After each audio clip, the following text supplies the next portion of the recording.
The clue is in the name, the Secret Service. This squad of elite agents assigned with the task of protecting the President of the United States doesn't give much away. Luckily, we put our best people on the case and we found out what's really going on. Let's dig deep into a world of dark glasses, inscrutable expressions, and that would make James Bond salivate. Here are our top 10 secrets the Secret Service doesn't want you to know. Number 10. Secret Offices. On H Street in Washington, D.C., there's a dull-looking 9-story, 10-brick, unnamed building. It's so indistinctive you could walk right past it and don't even know that it's there. What's this anonymous building?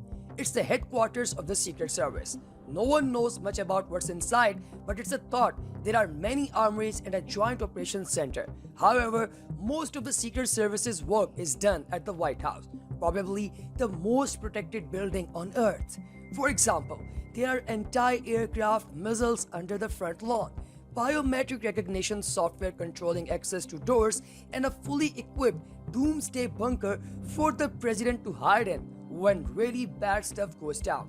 The White House is designed like an onion, with layers of defense. Its outer perimeter is guarded by special agents and highly trained canine squads. Within that, there's the middle ring, patrolled by the emergency response team. Finally, the inner ring, guarded by agents whose sole job is to protect the president. It's thought there are 100 agents working at the White House at any one time, although the official number is classified. Number 9. Secret Arsenal. As you'd expect, the Secret Service has the latest in cutting-edge weaponry at their disposal. When you are dealing with people who want to harm the president, you have to get the job done first time. A priority for the Secret Service is limiting collateral damage during a shootout. The current submachine gun of choice is the P90. It's compact, well-designed, and can easily be hidden inside a suit.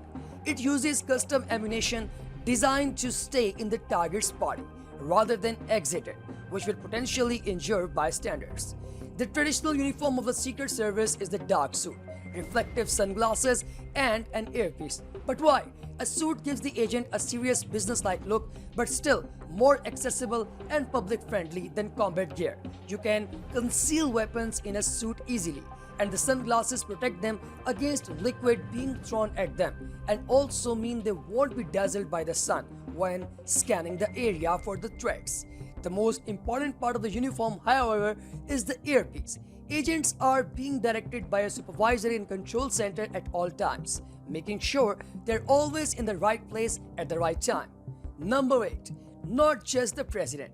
While protecting the president is the search service and Secret Service's priority, they don't just protect him. The First Lady, the Vice President, the rest of the First Family, and all former presidents all receive official protection. Presidential candidates get their own Secret Service squad while they are running for office. This became policy after Robert Kennedy was assassinated while on the campaign trail in 1968.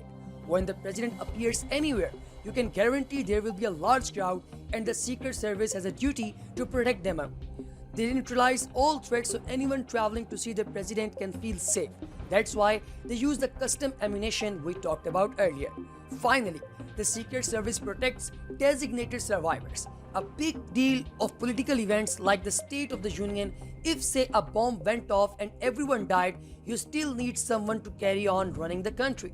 One member of the cabinet is picked and they don't attend the event. Instead, they are taken to a secure location by the Secret Service, such as Mount Weather in Virginia, and protected until the event has finished. Number 7. They are stuck to the president. When you're guarding the president, you have to go wherever they go. Literally.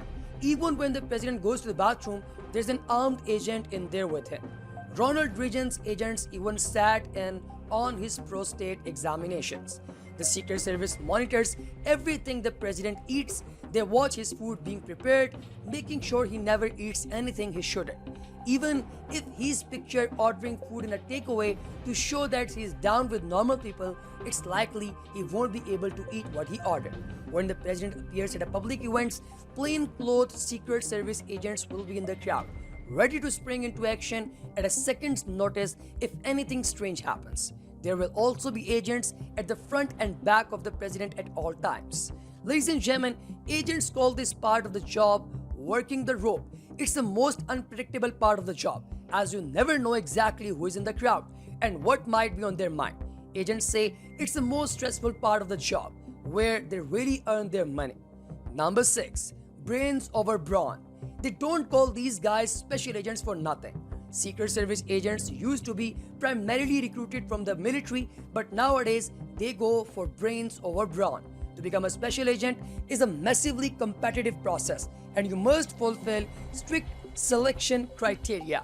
You need amazing school grades, a clean criminal record, and near perfect vision. You will go through rigorous psychological assessments, including a lie detector test. If you used illegal drugs after the age of 23, you're automatically qualified and disqualified from the process. During training, you'll learn how to neutralize attackers, you'll learn the process and right pressure points to hit if you want to take someone down. You'll learn the right wrist joints to attack with your special martial arts training. You'll even learn the special move to employ in a crowd situation, hand on the president's belt, ready to pull him out of harm's way. Even when you have landed the job, you never stop training. Plus, you are not allowed to drink alcohol within 10 hours prior to your shift. You can't protect the president with a hangover. Number 5. No Swan Oath. Contrary to what they tell you in Hollywood movies, Secret Service agents do not swear any oath to lay down their life for the president. However, they are trained to protect the president at all times. And if that involves taking a bullet, so be it. During their training, agents have fake bullets fired at them, so they know what it feels like to be hit and overcome the natural instinct to flinch. In 1981, President Ronald Reagan was the victim of an assassination attempt in Washington, D.C. While the shots were still being fired, Special Agent Jerry Parr reacted quickly enough to cover the president, then pushed him into his waiting car. Agent Timothy McCarthy also acted quickly to become a living shield, taking a bullet to the stomach to protect the president. Reagan was also hit by a bullet, but not fatally. If Parr and McCarthy had reached a split second later, or if they had flinched from the gunfire, it could have been a different story. Number 4. Advanced Recon. As we mentioned earlier, the hardest part of the Secret Service's job is protecting the president when they are at events with large crowds. As a result, all events are planned to the smallest detail, and everything they can do to minimize the possibility of an attack is done. For example, before the president's inauguration ceremony, every inch that the president will travel is meticulously scored. Mailboxes are taken away and manhole covers are welded shut, so no one can place a bomb underground. They even remove the doorknobs from rooms overlooking the road, so no one can set up a sniper's position. The Secret Service will position their own snipers on roofs around the road. It's even harder when the president has to make an unscheduled visit to a natural disaster site, such as after a hurricane or a flood.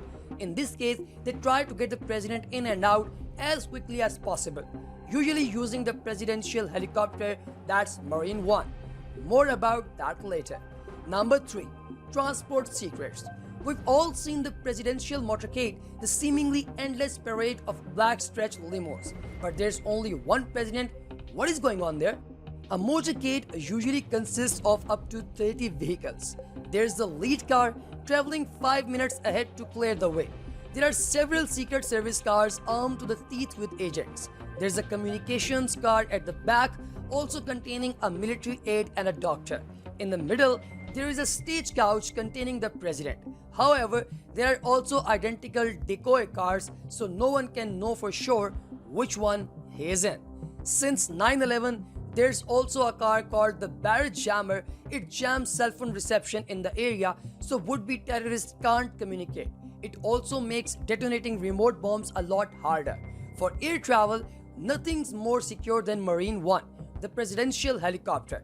It has a range of 580 miles and a top speed of 183 mph, that's mile per hour. To help it fly through storms and into disaster zones with zero visibility, it's said the Marine One has added secretive tech called LiDAR. LiDAR consists of laser beams that create a 3D map of the area around the helicopter. LiDAR can also detect chemical and biological poisons in the air, keeping the president safe at all times. Number 2. They know where you are. If you are interested in the president, it's safe to say the Secret Service is interested in you. For example, agents maintain a database of inks, working with ink manufacturers to keep it up to the date. If the president receives a threatening letter, agents can identify the ink, deducing which country or state the letter was sent from. When the president is traveling in the motorcade, there's car filming the crowd. If someone does anything they shouldn't, like throw something at the motorcade, they will easily be identified on the video. The Secret Service uses numerous code names for the people they protect, making it harder for outsiders to track who they are talking about. President Trump's code name is Mogul, Melania's Moose, Barack Obama's is Renegade. Richard Nixon's code name was Searchlight, which is pretty ironic seeing as he is famous for orchestrating a cover-up. Number 1. They are able wingman. It seems when you're the leader of the free world, you automatically become extremely attractive to the opposite sex. Hopefully and helpfully, the Secret Service often act as wingman for their charges, protecting them from their wives as well as bullets. After President Lyndon Johnson was caught by his wife entertaining a young lady in the Oval Office, the Secret Service installed an emergency buzzer system. If Mrs. Johnson was nearby, an agent would press the buzzer and LBJ could quickly get rid of his guest. Bill Clinton was another famously extramarital president. To make sure his wife, Hillary, never walked in on him while he was up to no good, his Secret Service team would coordinate with Hillary's agents. Even today, one of Bill's lady friends has her own special service code name. She is known as Energizer, presumably because she keeps Bill full of life. Plus, she keeps on going and going and going. What secret did you find the most enlightening? What do you know about the Secret Service that we didn't mention? Let me know in the comment section below. Ladies and gentlemen, have a great day ahead. Bye-bye.